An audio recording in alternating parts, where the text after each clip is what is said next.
Welcome to the Range Podcast. I'm Ricky Bruley, and with me is Jake Hollywood Iverson. Join us at the Archery Range, where we'll tell stories from the hunt, discuss technical bow shooting tactics and gear, and pick the brains of some of the most successful people to ever shoot a bow. Whether you're about to shoot that X for the win or send an arrow at a trophy buck, this podcast is for you.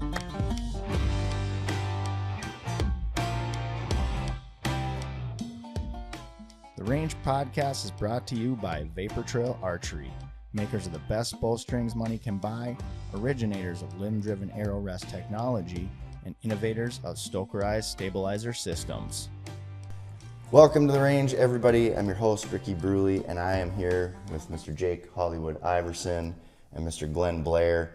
And today we're going to do part 3 of Arrow Loose Vegas round. And we're going to talk a little bit today about Hollywood's journey thus far as his your target journey. Oh, okay. We'll talk a little bit about that. We're also going to get a little bit into Hollywood's got some pretty good stories from the Show Me Whitetails Expo down in Kansas City from this past weekend, so we'll get a little bit into that. For us old boys, I've been kind of starting to have some issues with my eyesight and shooting, so we're going to address that a little bit. And then I think we're going to cap it off with some discussion about the float. There's been a lot of questions. A lot of people kind of want to know what's going on, so we'll dive into that a little bit as well. So let's go. Thanks for joining us. All right, here we go. First scoring at. I need a release. Oh, nice. You and I both a little south to start. I switched my bar position too, Oh, so that's right, you did. so far not helping.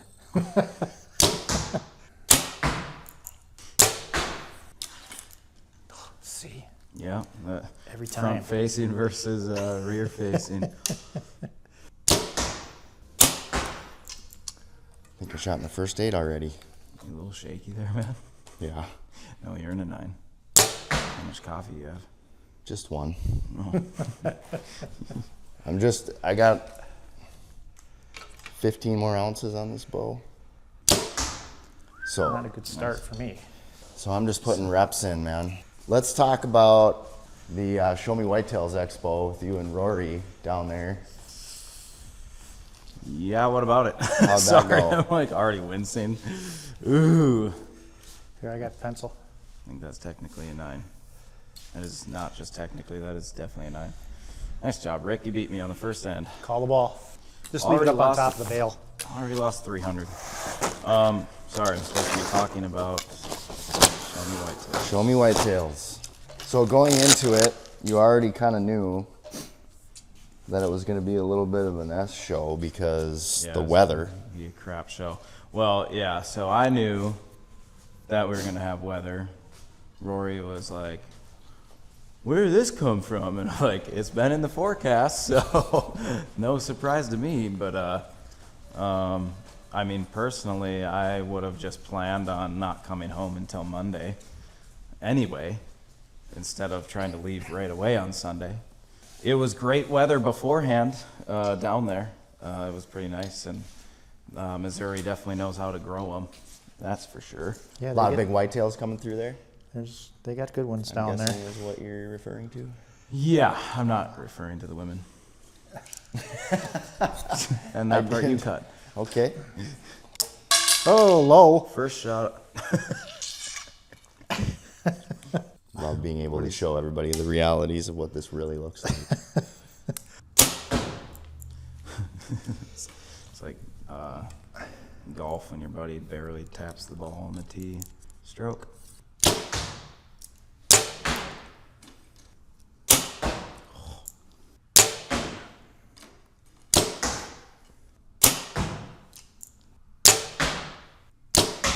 Yeesh. I think I was shooting a 90-pound bow. Just feels like 90. So you guys get there, set up right next to MFJJ. Yep. Josh was there indeed. So that was good. You guys got to have a lot of good chats with him. Yeah. Yeah, that was it's definitely Did you bring the bag of hammers with you? good time. Yeah. That's right. Rory did make a comment back to them because he's like, man, can you guys quiet down over there? Because they're setting up gray light blinds. And he's just pounding away over there. Or, like, basically they're passing it forward at that point. Yeah. Oh, another 9. Oh, okay. There's a gap there. Look at that. It's just... Yeah. Just like me. As much as I want to give it to me, I can't. Yeah, like you said, I knew it was going to be a crap show even running down there. Mainly because it's Rory's truck, and I swear on my life that if Rory has to drive anything, it's not going to go well. And sure enough, like, had to pull over once because the air intake blows off, and then that's southern Minnesota. Then in Iowa, the window blows out because there's too much wind on the camper while we're driving. Get there late as hell. I mean, yeah, finally set up Friday, and that was all good. But I'd say that the show was good, though. Like I said, they definitely grow big deer. Kind of jealous of that. We don't have that here. I mean, we do, but yeah, just seems to be like not as consistent as down there. But they have good ag fields, I'd say. I think I got my swagger back. I held way too long on that one. I should have let down. I noticed that for you. I shouldn't be noticing that. I like flinched too at one point. I'm like, just let down, dude. Oh, can't do it.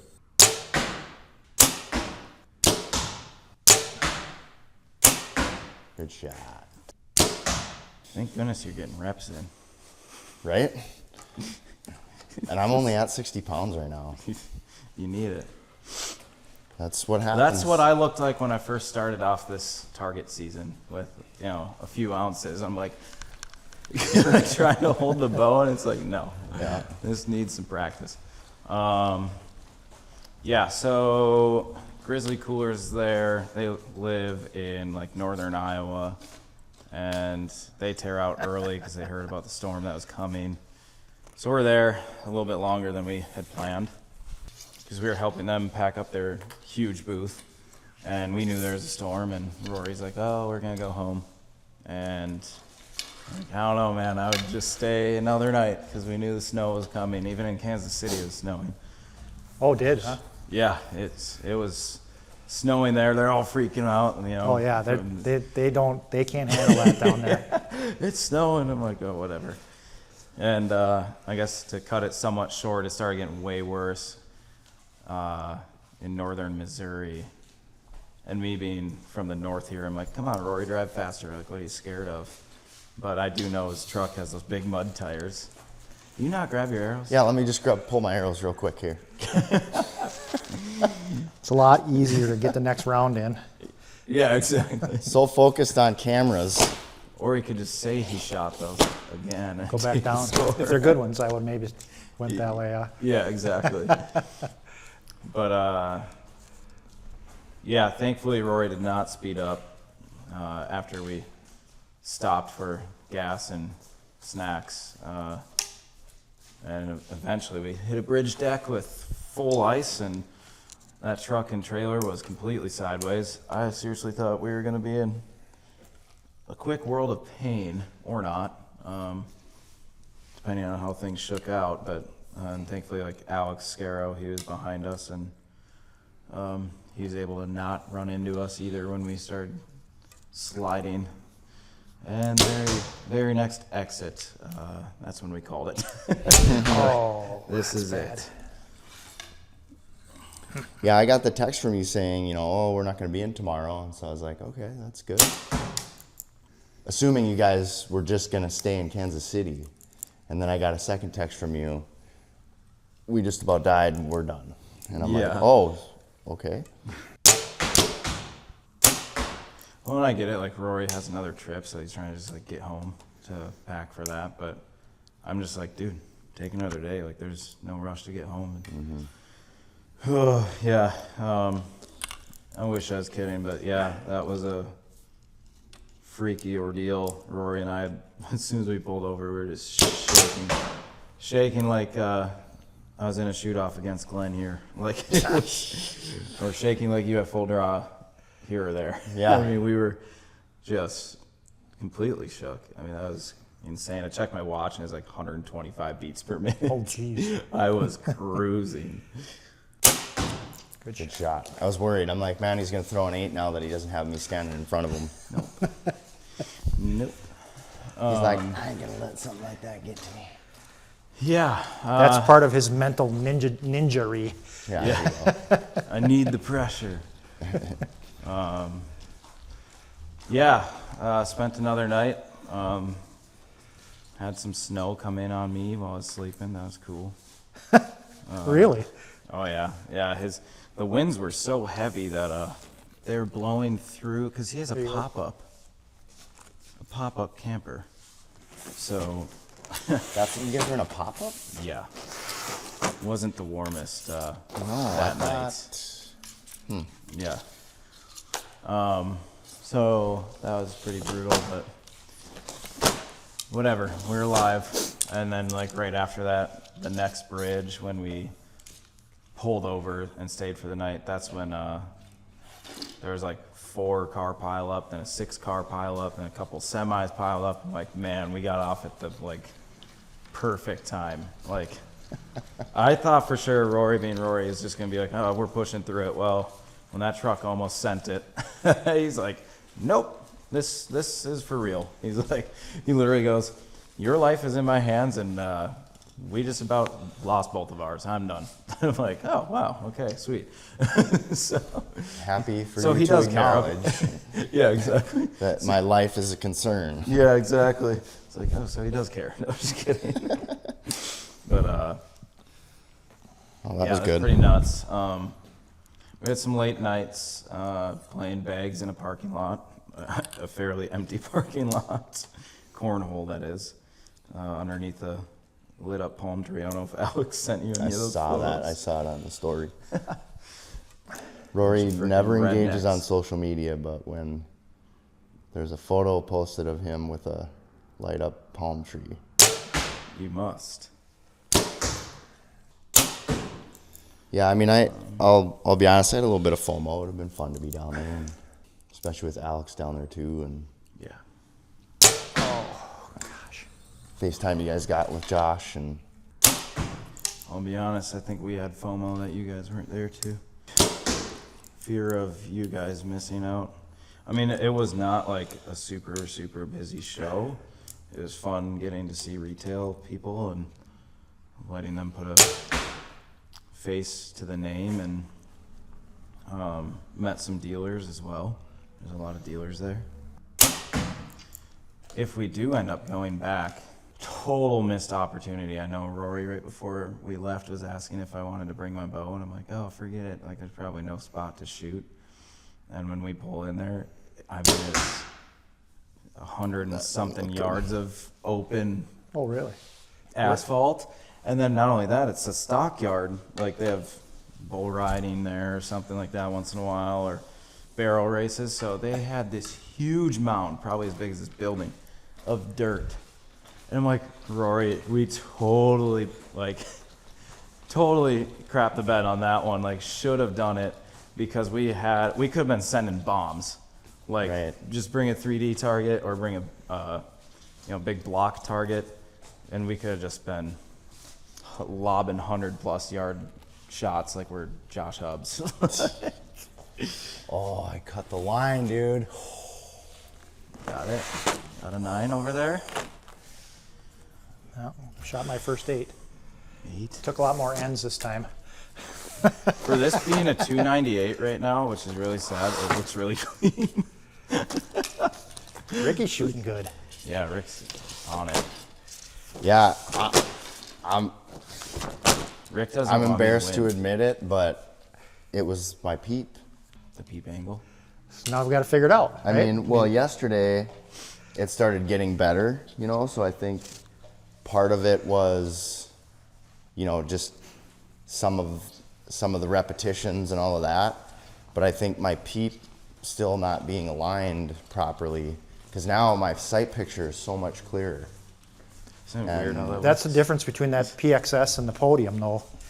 the PXS is designed such that it will, even if it's misaligned slightly, you'll still get the full picture, right? Yeah. I think that's the big difference between those two peeps, the design change. It's just, I'm able to align better. I think I was just seeing an oblong shape through my peep, and now it's like a lot clearer.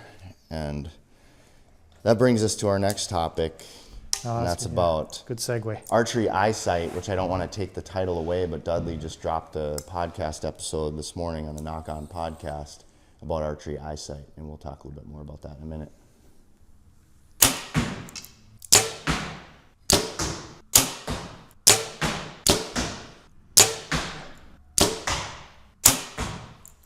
Yup. Sounded good. We'll take it. Yeah, I'm worried about that first shot. I think that's a dirty movie down there. Oh, yeah. When Dudley dropped that episode, Gross. I immediately got excited because I've been struggling with my eyesight a little bit more recently. And I'm happy to say that part of it was my peep not being aligned properly. That and could help. It was less about alignment. It was that I had the wrong, I had installed my peep on the 45 degree when it should be 37. And Glenn and I were kind of talking a little bit about it this morning. And I was shooting yesterday, and Frank pointed out that my peep looked like it wasn't straight. And I was like, blah, blah, blah, I don't have time to mess around with it right now, so I'm just going to let it go. And so as Glenn and I talked about it a little bit more.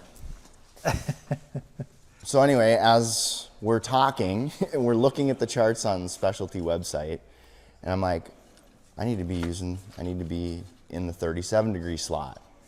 So I'm hesitant to make the switch because we're just getting ready to shoot, but I'm like, I'm just going to do it real quick. And it's certainly proven to be part of the issue. Groups are good. That's not cutting yet. So I got X10. Still But very this good. is like You're slaughtering me. way better than what I was shooting before. I had this one flyer here that I got lucky on, but it's just one of those things.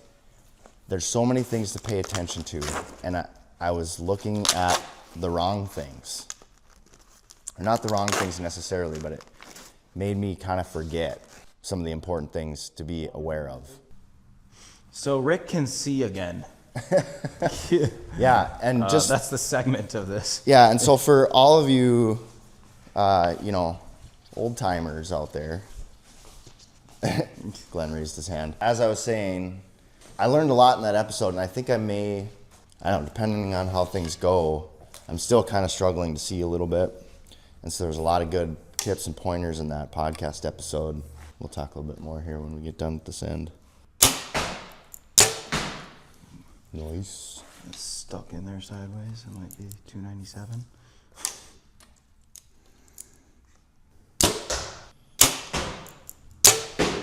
I'm starting to get really anxious. I just want it to be done.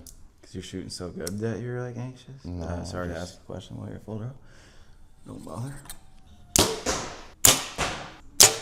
It's more just it's the whole thing about, it's the biggest challenge for me when it comes to shooting these, is just getting over Staying in the game. having the patience to keep going and wanting to see the end result right now. Like we Nice. talked about before, it's that whole patience, trying to make it through the game and trying to keep your head in the game. Yeah, that It's is by tough. far my biggest challenge, is just sticking with it. That's hard. Yeah. Yeah. That's why I'd never shot paper for the longest time. I couldn't do it. Oh, that's a little better. Nice. This is a little worse. Geez, I thought this one was in no man's land up here somewhere. No. Man, your eyes are hurting, man. 10-10. So do you use a verifier at all? Nope, What? not yet. Really?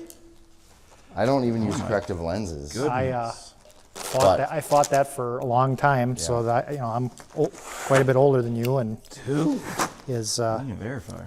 trying to figure out the whole eyesight thing myself, and ended up going smaller peeps and all kinds of different stuff to try to be able to see my pin, and finally pulled the trigger on a verifier, and it's made a lot of difference. Now I can see the pin and I can see the target. Yeah. And so, And that's why I'm trying to get a stack it, because that'll be the ideal setup. I've got all the clarifiers, which do me no good because I don't use a lens. Yeah. So I want to get the stack it so then I can get the verifiers. Do you see the pin pretty clearly? The pin is clear. So then, yeah. But it's just, again, it's just, I'm having to switch my focus back and forth between pin and target. Right. And which is exactly what a verifier will help to fix.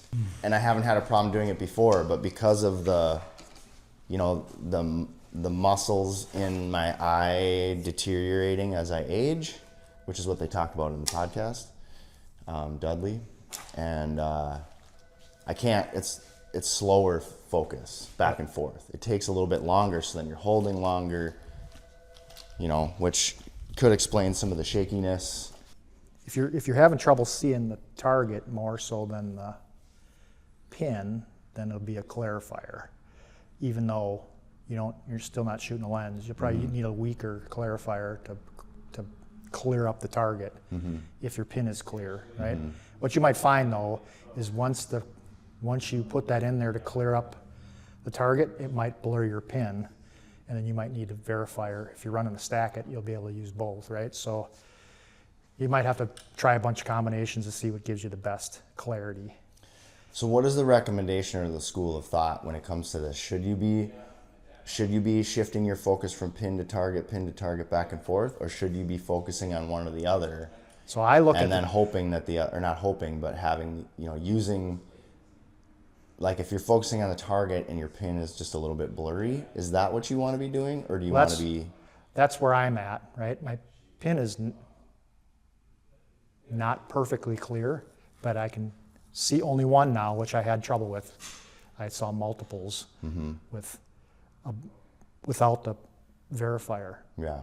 So for me, what ended up happening is now I don't really have to look at the pin anymore, right? It just kind of self-centers. So I just draw back and I try to get the pin in the gold, right? But then I'm just concentrating on the target, trying to stay in there and let it float and just make my shot process, right? So that, I'm sure I'm looking back and forth, right? Unconsciously, but I'm not really thinking about that whole process, right? So it's just trying to get everything aligned and go right. But I'm shooting pretty low magnification on my scope, so I'm considering going up to a 6X, right? And we'll see how that goes. And if I can see even better, it might make that easier too, right? So. Yeah, definitely some things to think about. And I'm only about halfway through that podcast episode, and so far they're just getting into talking about, a eyepiece that is specific to archery that is only for one eye. And the way that it's designed is so that it sits inside here so that it doesn't interfere with your string coming across. And then they talk a lot about, or they dive into talking a little bit about how in order to use that system, you also have to kind of open up your stance just a little bit because you have to turn your head more. So then they recommend opening your stance a little bit and getting used to shooting that way so that you're looking more this way. Yep. And so that's interesting to me. I feel like I would want to take the approach of trying to put the lens into my peep and into my scope housing as opposed to wearing an eyepiece. Yep. But at the same time, I imagine you get to a certain point where your vision is degraded enough where maybe now that doesn't work for you. Well, but you've lived your whole life not wearing glasses like I did. Right? And so that transition to try and shoot with glasses on, I couldn't do it. Right. It just, I talked to the optometrist about making special glasses and that sort of thing. And he said, yeah, it can be done, but it's, not going to be perfect. And so far my vision is good enough, right? I can still get away with lenses in my equipment and see pretty well. So, if you'd have been like somebody like Jim Vang, who's worn glasses his whole life, pretty much, I think, and So he shoots with his glasses on. It's just second nature to him for him, right? Yeah. So that, that's probably got some effect on which direction you go at some point anyway, and how serious you get, right? But so, I mean, for me, shooting with glasses on, I still can't do it. Yeah. Right? Yeah. I've tried a bunch of times, and it's just not going to work for me. So Yeah, my buddy Charles is struggling with that right now too, with his eyesight, and he's got corrective lenses now, and it's something that I'm going to have to do at some point. I know that I don't have 20/20 vision, and I would like for it to be better, but I've considered LASIK too, and then I get mixed. I've had some people say it's great, and some people say, well, I've had to do it like 3 times. Right, for a period of time, and then Scott, he had LASIK a while back, and had 20/10 or whatever it is, vision, perfect vision pretty much. But it's been 20 years or so, and now he's got to wear glasses again. Yeah. So Yeah. Well, let's get Hollywood back in here before he left. sits down at his desk and starts answering emails and phone calls.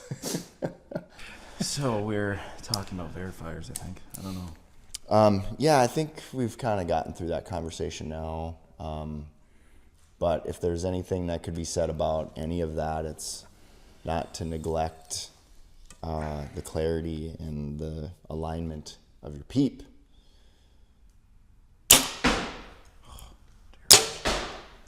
Because I was going down some rabbit holes that I didn't need to go down.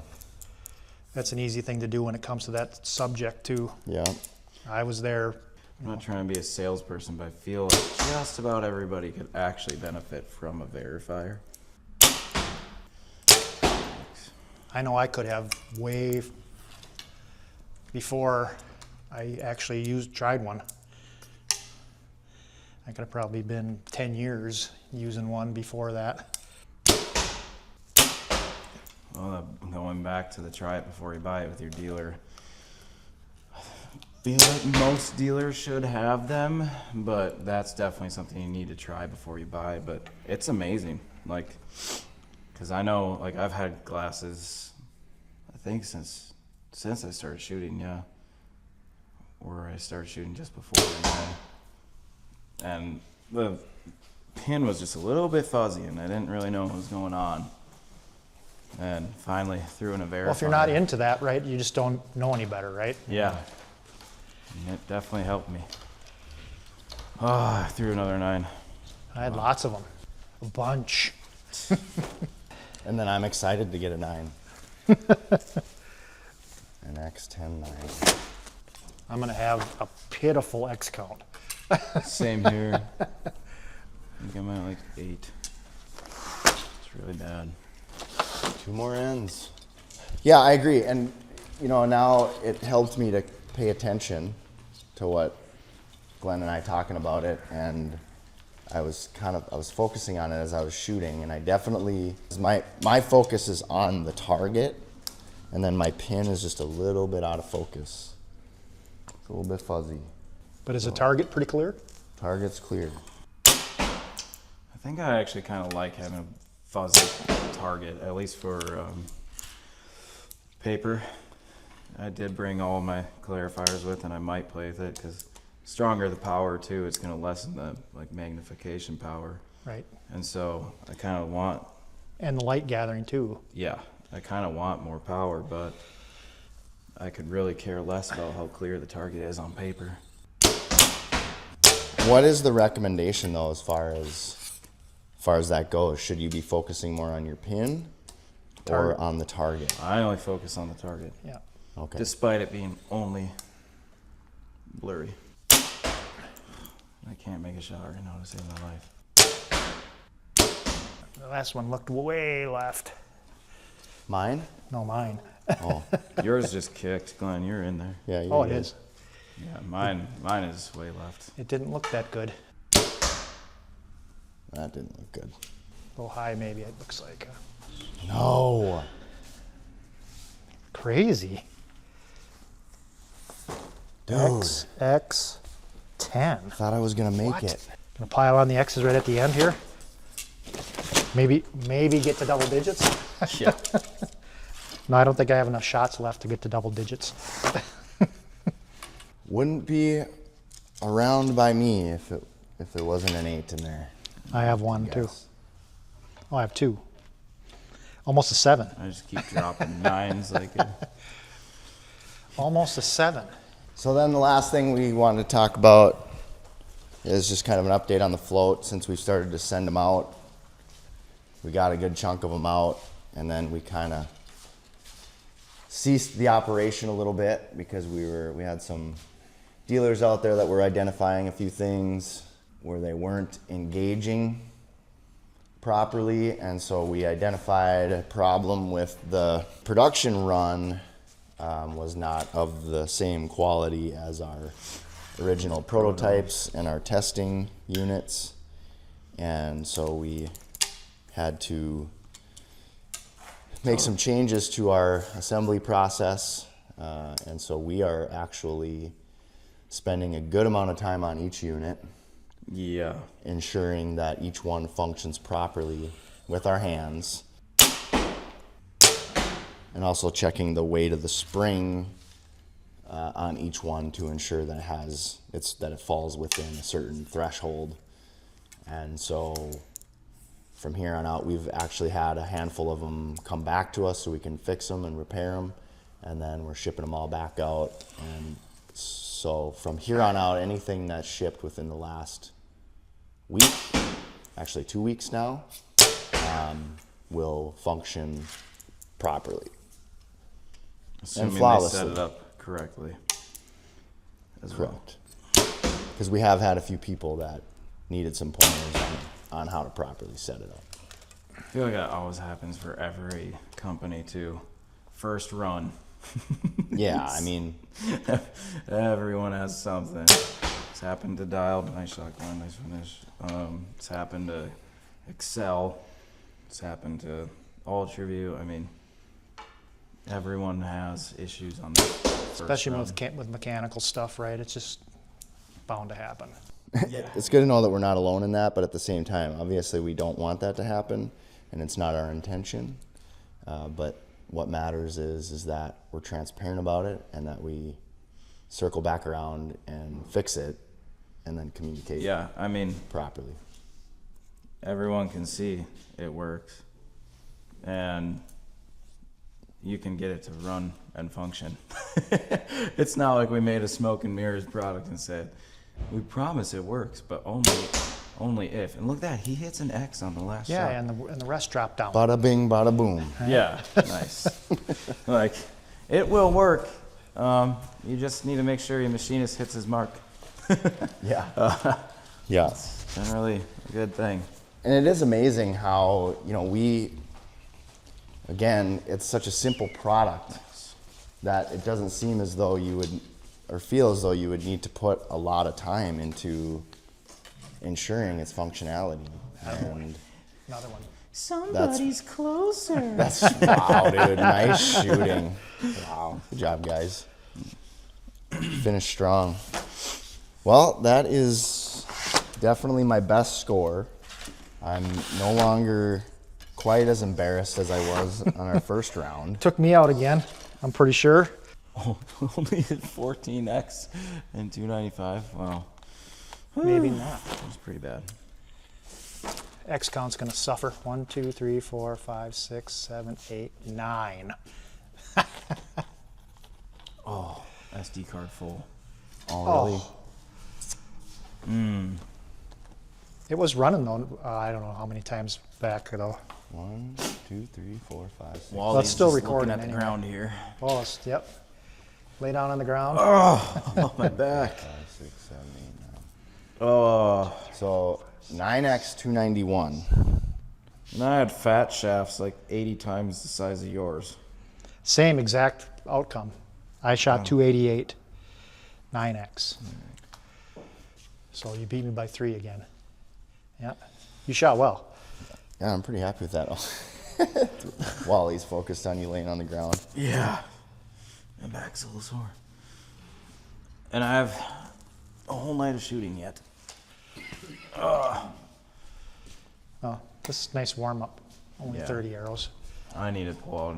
All right, everybody. Well, thanks for joining us. That concludes this episode of the Range Podcast, our Arrow Loose segment. That is our 300 Vegas round part 3, and I'm pretty happy with the way that I shot. I think you guys did really well also. Salvaged an okay round, I guess. Yeah. Towards the end, you shot okay. We really didn't talk much about your journey, Hollywood, but you've got a big shoot here coming up today, don't you? Tonight, tomorrow, and then I think I'm out for a couple weeks again. Then another one. So what is it that you got going on? Tonight's a 5-spot state shoot, and then state tournament, and then tomorrow is a state Vegas shoot, and then Vegas is next week that I'm not going to. I don't have the money to fly out there, and not gonna lose it all. So, yeah, 2 shoots tomorrow, 1 shoot tonight. Both 60 arrows, both days. So nice. Yeah. And I'm well, I'm trying to figure out how to talk about this because it's kind of I don't know, we were just in the middle of the shoot, we were interrupted and we were given some news of somebody close to the archery community here in our area. His name is Tom DeCourcy, and he was very beloved here at Vapor Trail. He would stop in quite often and bring us chili and turkey sticks and all that kind of stuff. And he has been in the space in the area for a very long time, and we just learned that he passed on Monday. He actually was the first person outside of my dad to ever help me with a bow. So that one definitely hits, but yeah. Hence the lack of excitement today, I think, out of me. I had a lot of gas, and then that call really just kind of crapped it all out of me. So yeah, I'm sure you'll be able to notice. There's a noticeable shift in your mental state. But yeah, I mean, it's very sad, and we just want to say, we're praying for his friends and his family, and the archery community has definitely lost a legend. So for sure, may you rest in peace, Tom. Hear, hear. And with that, we are going to pack up our bows and arrows. And go to the state tournament. And yes. There you go. and tour. Thanks a lot, everybody. Peace. Vapor Trail is now offering an exclusive discount to the Range Podcast listeners. Enter promo code TRP15, that's TRP15, at checkout for 15% off VTX bowstrings and Vapor Trail and Stokerized branded t-shirts, hats, and other gear.